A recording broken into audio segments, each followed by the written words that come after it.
Welcome to my talk. Are we ready to start? Because we've got a lot to unpack here.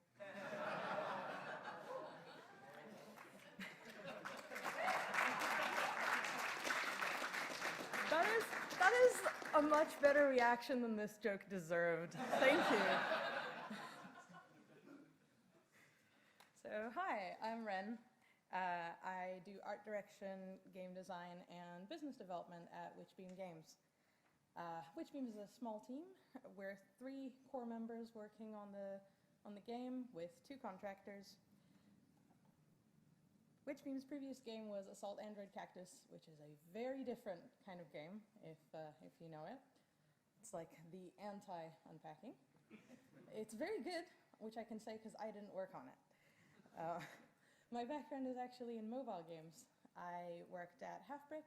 I did pixel art for Jetpack Joyride.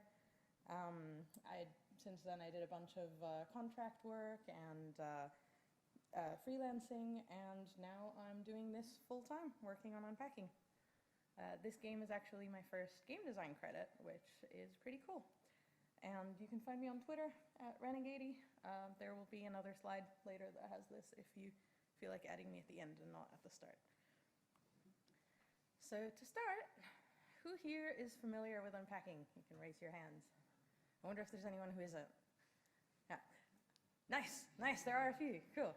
And who here has had a chance to play it, considering we're not out yet and we're only at shows and stuff? That's pretty good. Yeah, I see Tim raised his hand. He's working on the game. He's played it a few times. But okay, just so we're all on the same page, Unpacking is a chill puzzle game about taking things out of boxes and finding places for them to go. It's also a game where you follow a character through the different moves in her life and learn about her through her belongings, the items that she takes with her between each move, and the items that she gets rid of between them as well. Our target platform is PC and Mac. And we estimate that we'll finish this in late next year, late 2020. Fingers crossed. Now, because this is not a game that most people can play, considering it's not out yet, I'm going to show you a little gameplay video. I won't talk too much throughout it because I want you to feel the zen, but I will explain a few things. And video, please start. What happened? It started just before. There we go.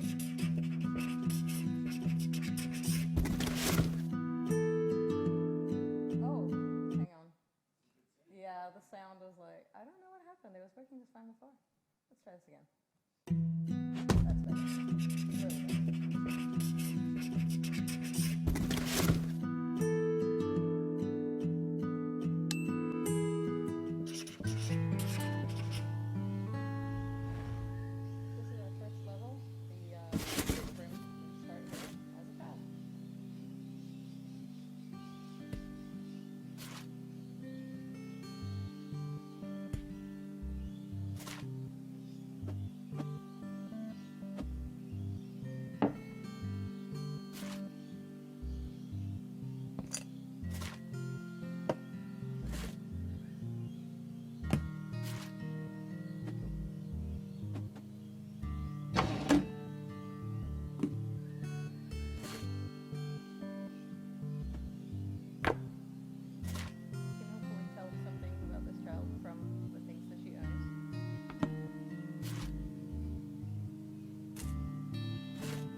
that's our game.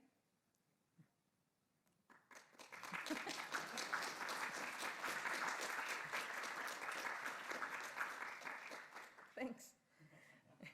So Unpacking is still in development, but we've been talking about it online for a while, and it's gotten a surprising amount of attention for a game that's really far from coming out.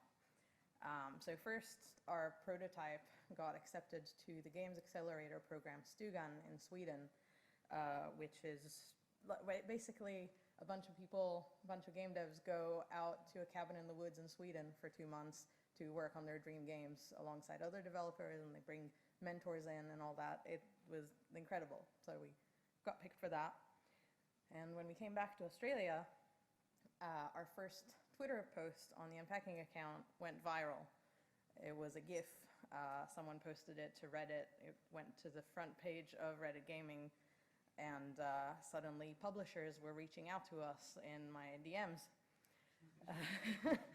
That was an interesting experience. Since then, we've been invited to a few showcases. The first one was the Parallels Showcase here in Melbourne. After that, it was Day of the Devs that Double Fine organizes in San Francisco.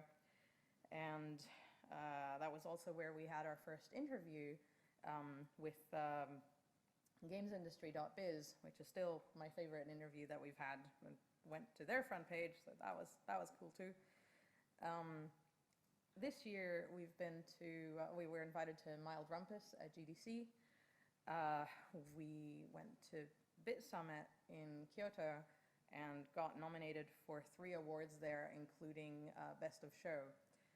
We didn't win any of them, but it was still a big honor to be nominated. And now this Games Week, I'm here talking to you about this game, and we're also showing it in 2 different exhibits at PAX. We're showing it at the next exhibit and at the PAX Oz Indie Showcase. So these are some of the responses that we got to that first GIF, and my favorite is the one in the top left, which is, "Oh wow, this might be the perfect game for me specifically," which is a sentiment that we get a lot. Most often it's phrased like, "This game was made for me," which is amazing to us because I thought we were making this weird niche game. It was just a little hobby project that Tim and I were doing on the side. It does away with a lot of the basic rules of game design. Why has it struck a chord like this? That's the question I'm going to try to answer today. So Unpacking is designed around a mechanic. It's taking things out of boxes and finding places for them to go. It draws on my experience working in mobile games because it's got a simple core that's just this mechanic that we polished to feel really, really good, and we're building the rest of the game around that. The rules to Unpacking are easy to understand because they're so familiar. I mean, everyone's unpacked at least once. Even if you haven't unpacked, you've at least organized a room. And when faced with a bunch of boxes stacked in an empty room, players know immediately what to do. We don't need to say anything. Despite this being a very familiar activity, it's largely uncharted territory in games. It doesn't fit neatly into any existing boxes. Yeah. Unlike first-person shooters or visual novels, we don't have set conventions to draw upon when making a game about unpacking. Although it doesn't fit in one box, it does do things that other games do. So Unpacking is a puzzle game. Does that mean that it needs to be difficult? Is there a timer?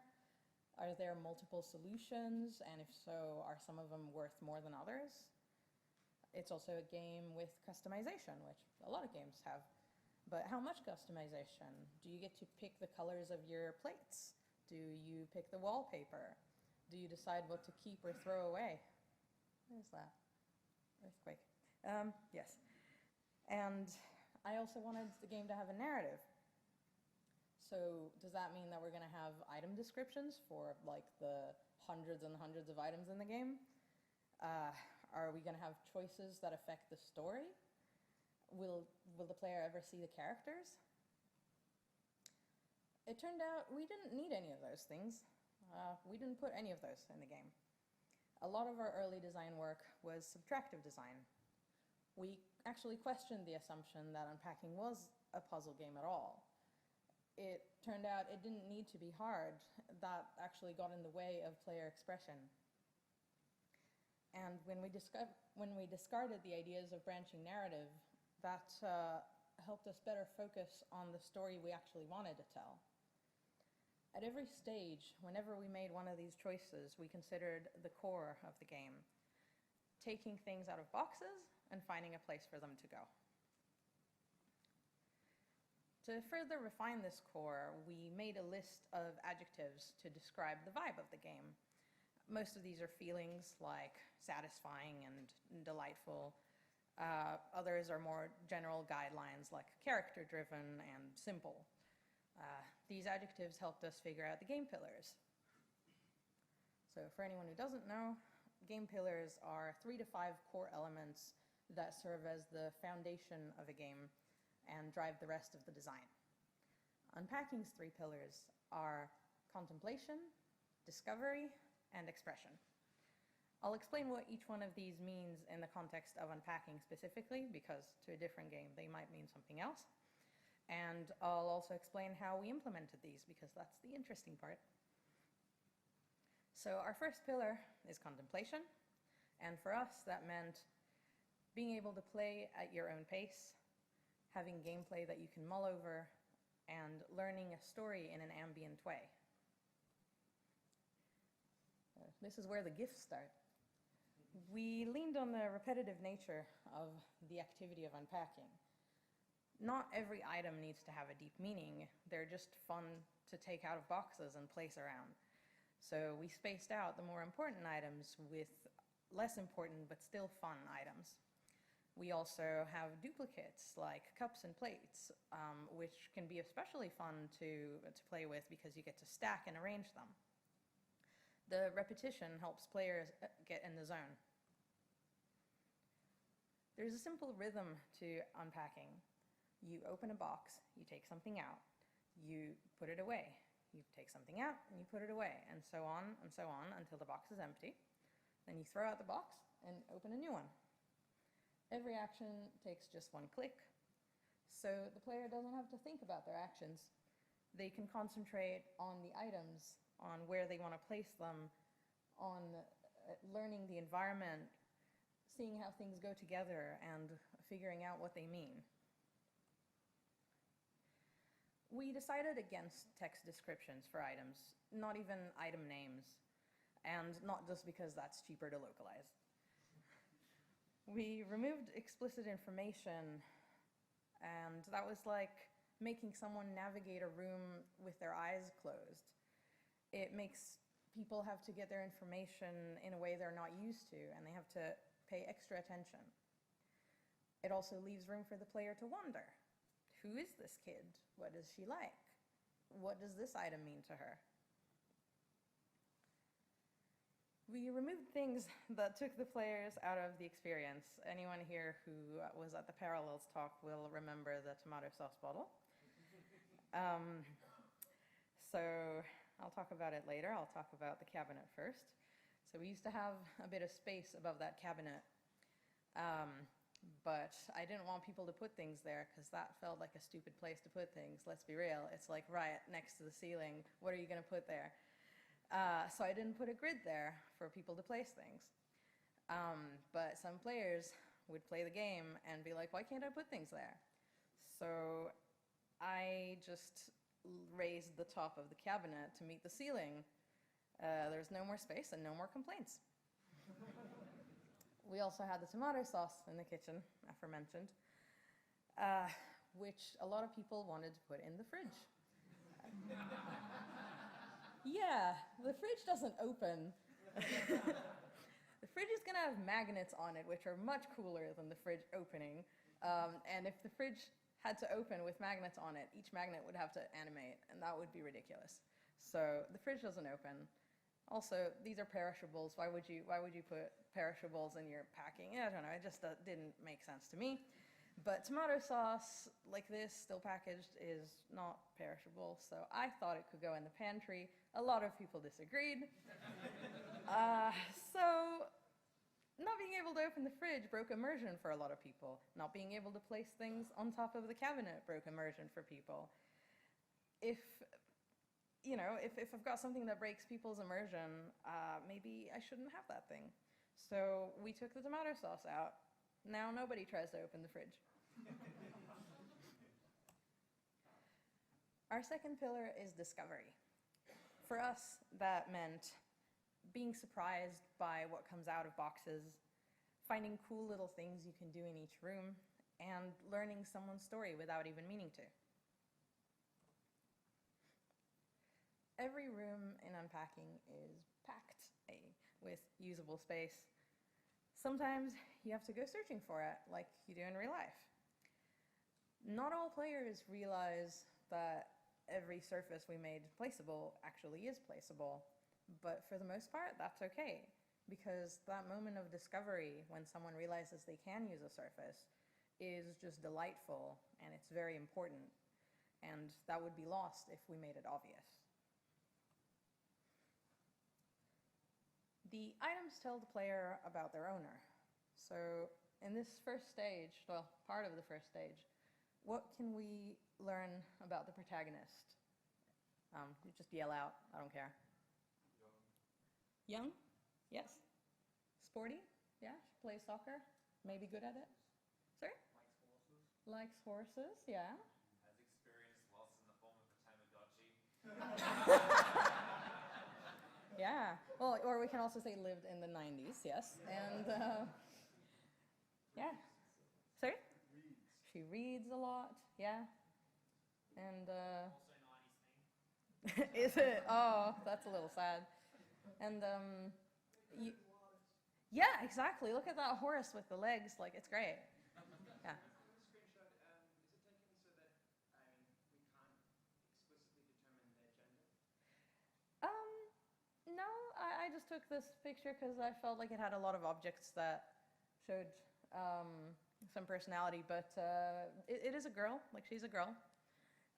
It probably would be more obvious if you saw, like, the sparkly diary, but it's not in this picture. Yeah. So, yeah, like, the items communicate enough information well enough on their own, so we figured we can do away with item descriptions. But it does put a lot of the hard work on the art. So me and the wonderful Angus over there have to work hard, and Jeff has to work hard on the sound to make things feel extremely tactile and real. No, Tim doesn't do anything. Tim just lazes around. No, Tim is like the linchpin of this operation. So yeah, we've got fun and surprising interactions everywhere. We've got pictures that can go on walls, books that can go on shelves, things can hang on hooks. We add more and more of these with every level that we make. Oh, I can leave it longer if you want, but yeah. There we go. So some items have special interactions, little Easter eggs. So we've got this Rubik's Cube that you can solve instead of rotating like the other items when you right-click it. You can also unsolve it. And the microwave, when you put it down, it starts flashing 12, as microwaves do. But then the player can actually set the time. The rooms themselves are pretty much toys you can play with. You can open drawers and cupboards, and there's things with sliding doors, and you can flush the toilet. Like, it's a lot of little interactions that are just fun to play with. The order of the items in the game is not random. We pack them manually. We decide on the contents, what order they come out, and even what direction they face, what state they're in. This is to control this gives us control of the puzzle and the narrative. So, as an example, when the crayons come out of the box, the next item is the sketchbook. And after that, you get the framed picture of the horse, implying, okay, she drew this. You also get the piggy coming out, and right after the piggy, you see the little drawing of the pig. So you can tell, okay, the piggy is very beloved. He's probably her favorite toy. Still, it's not, even though we pack the boxes ourselves, it's not random or procedural or anything. It's not entirely linear because players decide what order to unpack the boxes. So this gives players some agency, and playthroughs differ. The boxes themselves are part of the environment.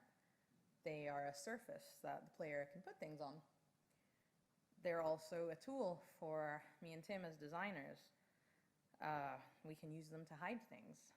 So here you've got the diary coming out of this box, which is hiding the place where the diary is supposed to go. So you have to take the diary out and put it in the wrong place before you can actually see where it's supposed to go and then correct it. We did this for a few reasons, partly to make it just a little bit more challenging in this case, but also because this is our first level in the game. We wanted to use it to teach our players about our validation system so they'd encounter it early.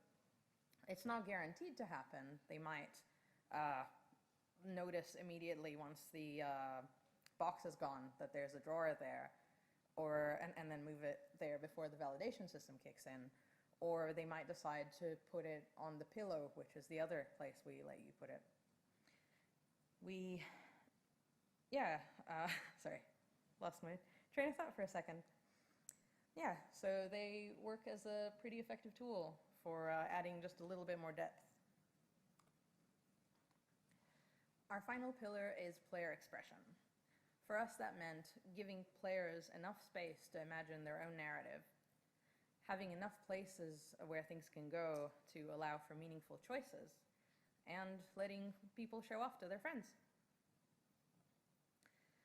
This is my earliest sketch of the Unpacking Kitchen. It's the first thing I ever drew for the game. It's probably one of the only things I drew on paper for the game, so it's kind of neat. You'll notice that it has a lot more cupboards than the final kitchen. That's because we realized, cupboards with doors, I mean. That's because we realized early on that cupboard doors are not so fun. They hide the player's work. Imagine organizing an entire cupboard and then having to put a tarp over it.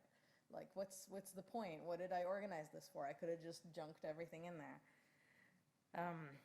So we removed a lot of those.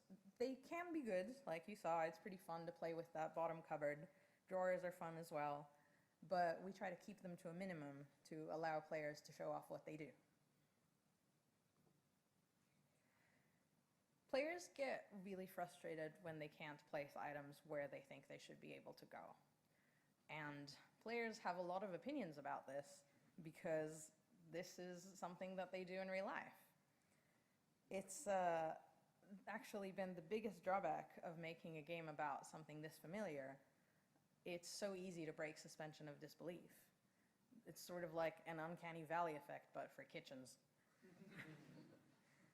Whenever players expressed frustration about not being able to put something somewhere, we considered allowing it because we wanted players to feel in the zone the whole time.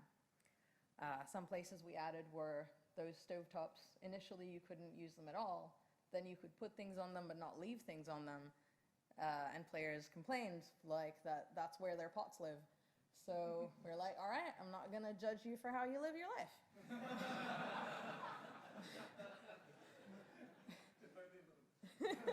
Well, there's also putting things in the sink. That was something we allowed. And then we allowed leaving the sponge in the sink, which again is not my personal choice, but also not my call for anyone else.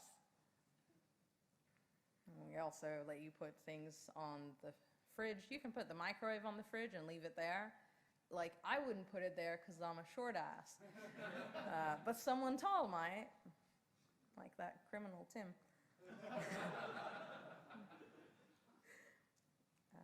Here we go.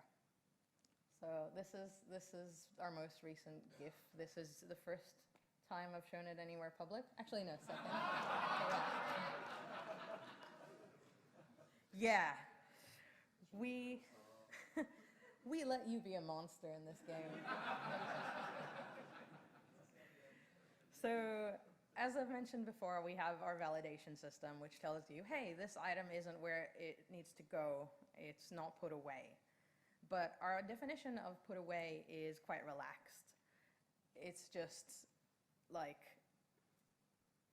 put something somewhere plausible where it's not like all over the floor, not in the wrong room, that sort of thing. And this has been really effective in allowing player expression because players actually limit themselves a lot more than we limit them. They come up with their own rules. And this lets a lot of different people with different play styles enjoy the game in their own way. Some examples, yeah, are people have very strong opinions on how toilet paper should go, about sponges and sinks. Other Tim here had very strong opinions when we first told him about this game. I don't know if he remembers. Yeah, you said that everyone knows that the cups have to be on the shelf closest to the sink. That's true. Yeah. So that once you wash them and dry them, you can put them away quickest. Yeah, see, like, we allow Tim to do what he wants and not go, no, like, we think that the cups need to go over there. Yeah. So there's some parts we're still working on. I can't show them, but I can tell you about them. Whenever you reach the end of a level, you get to choose a room to take a picture of and scrapbook it. The scrapbook works as the level select menu, but it's also a series of mementos from your journey through the game. We also let players take screenshots and make time-lapse GIFs at any point, which are then shareable on social media.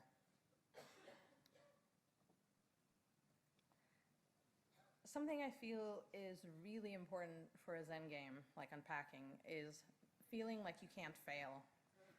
Yeah. It's helped us reach new audiences who think they're bad at games. We've had people come up to us at shows and, you know, watch someone else play or be like, oh, my friend's going to play. I'm bad at games. That's fine. And I'm like, no, you can't fail this one. You can't be bad at Unpacking. We've had 7-year-olds play this game and finish the demo. We've had 70-year-olds do the same. There's no fail state in the game.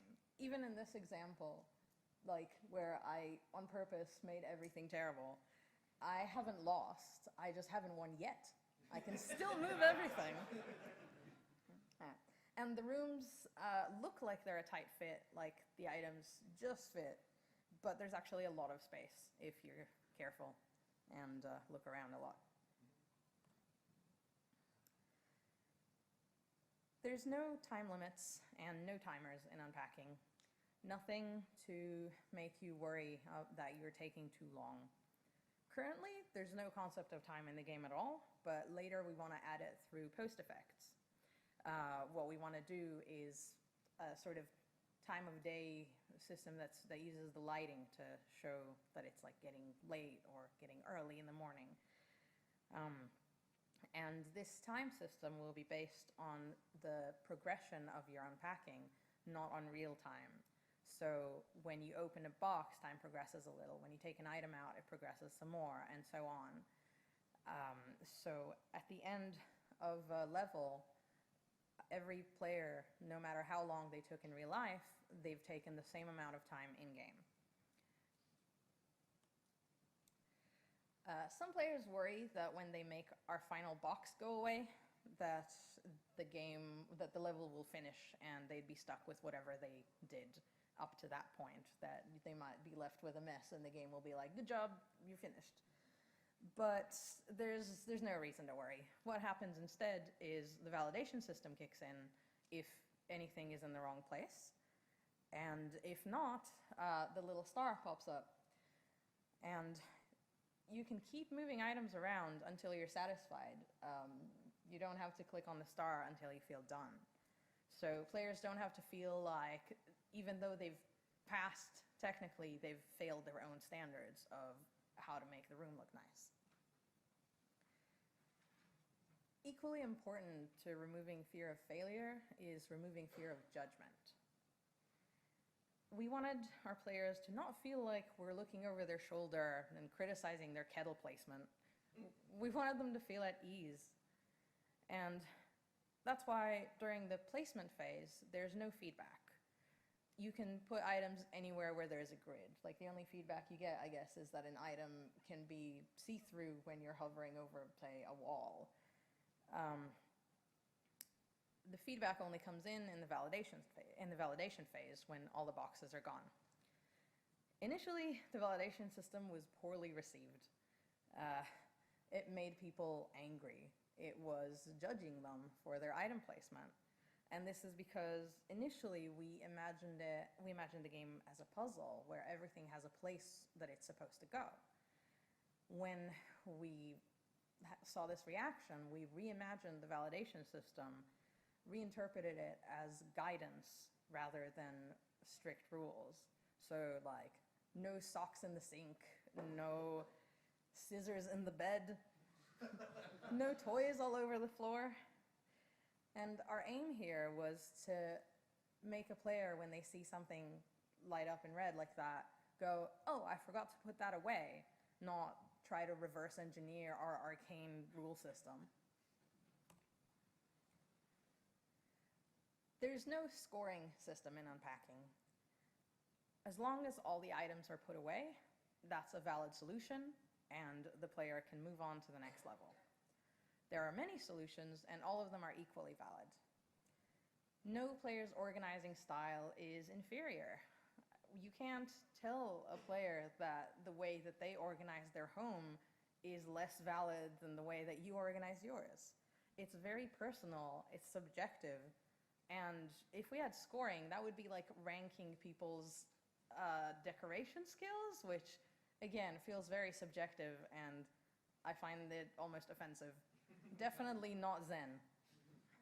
So as long as it's not a total mess, it's all good. Oh, I need to explain this GIF. We had some people try to put the instant coffee in the bin. You can't put the instant coffee in the bin. It stays forever. Anyway, this might be counterintuitive to a lot of designers, removing consequences, because usually consequences are a good thing in a game. You want players' actions to matter, but consequences also come with fear of missing out, of making the wrong choice, and worrying that you just ruined someone's life, that you just ruined your playthrough. In Unpacking, it's more important to us that the player is free of worry. No action is irreversible other than emptying boxes, and anything can be undone, even the Rubik's Cube. All stages are self-contained, and nothing you do in one stage matters in the next stage. A sort of theme emerged in Unpacking as we were working on it, which is doing what you can with what you've got. In both narrative and gameplay, the player doesn't have control over the character's life, what she chooses to do, what items she takes between moves even. What they do have control over is what they do with the items in each move. They get to make a space their own. Yeah, this is something that Angus's partner, May, did. She put the piggy in front of his portrait. He's admiring it. Yeah. So we built the game around a narrative that draws inspiration, well, some inspiration from my own life. So the narrative is very important to me personally, and I think it's very important to the game. It gives it structure and it gives it life. But despite this, it's optional. It's subtle. It's told only through the items in the environment. And the player, like a detective, has to piece together clues. Most players will figure out the basics. This is a girl. At some point, she moves to university. Then she lives in a share house. More eagle-eyed players will figure out that she enjoys... oh, sorry? Sorry. It might change. Who knows? Yeah. So that she studies illustration, that she's slowly amassing a collection of Copic markers from move to move. And she's got this bunch of souvenirs that she also is amassing between moves. And you're not sure if she's traveling a lot or if she's got some relative that keeps giving them to her and she doesn't know what to do with them. Some players won't pick up on the story pretty much at all. They won't care, and that's okay. Some people just want to make rooms look nice. We playtested Unpacking a lot. We started playtesting, and this is not our playtesting. This is like putting other people in front of it. So we started during our second week of working on the prototype, when we had just a handful of items and a very bare bones kitchen. Then when we were at Stugan, we were working on the first stage on making it just feel real good. And we got to playtest more than weekly. We had our peers there testing it. We would do weekly playtests. We had mentors come through, and any mentor who came through just played everyone's games. And we had just visitors. So that was a really good environment to playtest a lot. And since then, since coming back, we've sat so many friends in front of this game and made them play it. And we've taken it to all these showcases and watched people play. We paid attention to what was frustrating for them and what was delightful. Those were the two most important things for us, and we built the experience on that. Some player suggestions are really good and just can go straight in the game, like originally we didn't let players put the diary anywhere except for the drawer, but people kept wanting to put it under the pillow. So for now, as a compromise, it can go on the pillow, but later we want to make the pillow lift up and you can put the diary under. Other suggestions helped us figure out what the game is not. For example, people often suggest, oh, what if you could break objects? Well, that means we've got consequences suddenly. We've got branching narrative. We've got a lot of complications that we don't want for this game. There's a lot of ways to make a game about unpacking. This is the choice that we made. So unpacking wouldn't be what it is today without early and frequent playtests. Even those suggestions that help us figure out what the game isn't helped us focus. So all of this is why I think unpacking works as a Zen game and why it's been appealing to people. If you're working on a Zen game or thinking about making one, I hope this talk was useful to you. Otherwise, I hope you enjoyed seeing a different approach to problem solving and a glimpse into our design philosophy and implementation. Thank you.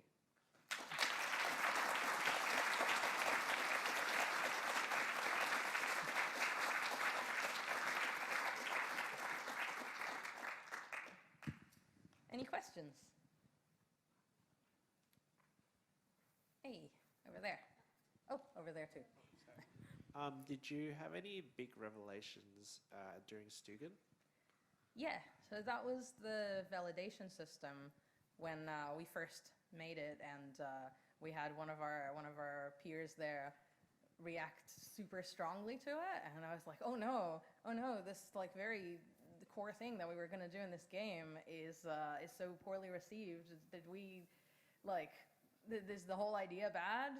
What are we going to do? And we just kind of thought about it, and we just worked out that it wasn't what we thought it should be. You know, this is, like I said, a guidance, not like hard rules. So that was a big revelation. Yeah. Just had a question with regards to some of the functionality you chose, like with the Rubik's Cube and the microwave time and that sort of thing. The microwave was sitting on a shelf where the shelf below was where the Oh, platforms were located. sorry. What about the microphone? Oh, sorry. Oh, it's for the recording? Oh, okay, sorry. Yeah. Sorry, I just wanted to ask about the functionality of certain items in the game. You showed like the Rubik's Cube and the microwave. Yeah. And the microwave in the footage was being positioned on a shelf above where the PowerPoints actually were. Have you actually got that functioning differently depending on whether there's like power to an item or things like that? So yes and no. The idea with the PowerPoints is they are more, they're mainly decorative. They're like kind of a hint to the player that this is where electronics are supposed to go. Funnily enough, those shelves actually are built like some shelves that I have at home, where they've got a gap at the back, so you could actually plug in something on a different shelf where there aren't PowerPoints. But essentially, you could place the microwave anywhere where it's like where we consider it valid, and it will turn on. Like we don't have cables because that would be really complicated to do in pixel art. But they are there mainly for like the psychological aspect. Like players go, oh, it's like role playing. Like that needs to go there because that's where the PowerPoint is. Yeah. Someone? Yeah. So I just wanted to say that I won't be satisfied until I can completely lose control of my life and just end the level with everything still packed. Still packed. Yeah, like, for months, just there in boxes. You can play that one in real life.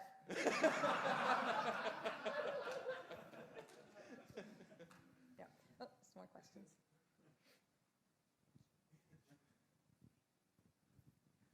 Hey, so you've mentioned how in the game you've created a system where you can take screenshots and like shareable GIFs and stuff.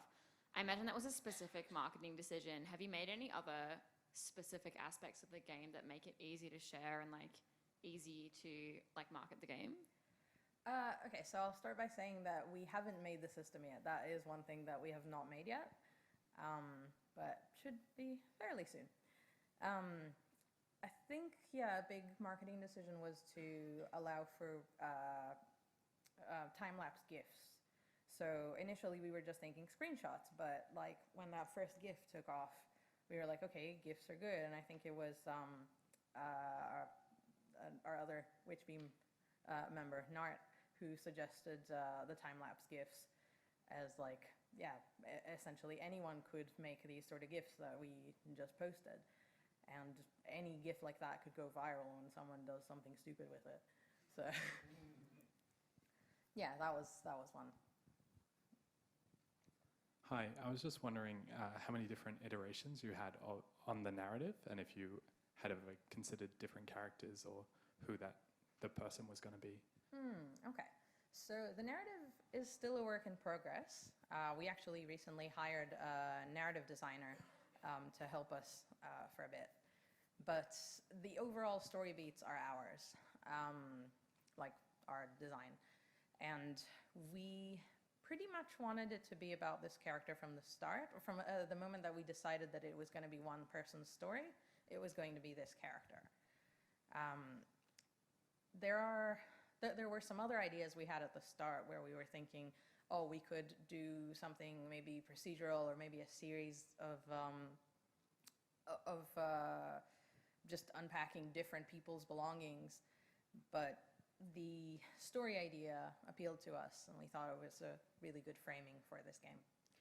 I think you could make an unpacking story about a lot of different characters, and it would be really cool if we, eventually were able to make more stories about more characters, or even give people the option to make their own. But like, our tools are nowhere near able to allow that currently or anytime soon. Yeah. I know you mentioned that you specifically don't want to be judging any players' sort of positioning of certain items, but would there ever be a tension between a character's desired placement of an item competing with where the player thinks an item should go? Like, I'm trying to think of a good example or something like that. Like, maybe if like the character is such a devoted artist, like you mentioned, like they would always have their art book or their journal like on their desk, whereas like someone who is not like that might put it in the shelf.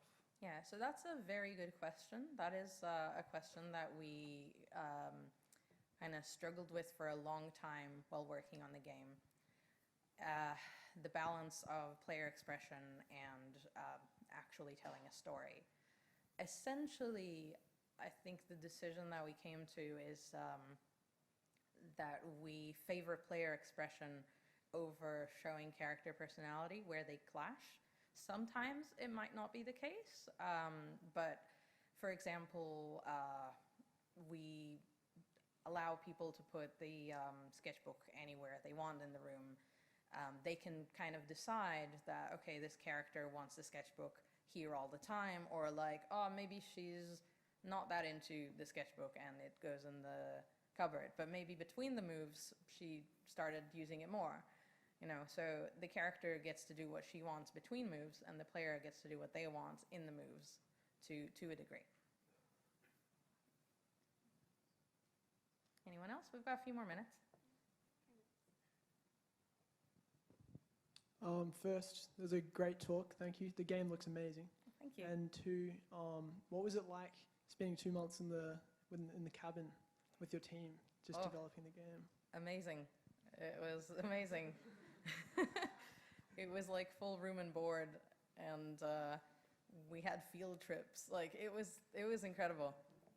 Yeah, but it was a lot of work too. Like we just sat there in the cabin and worked all day.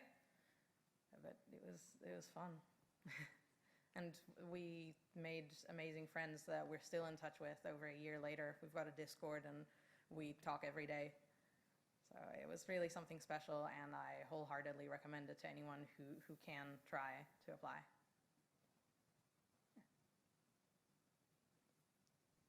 I think that's it.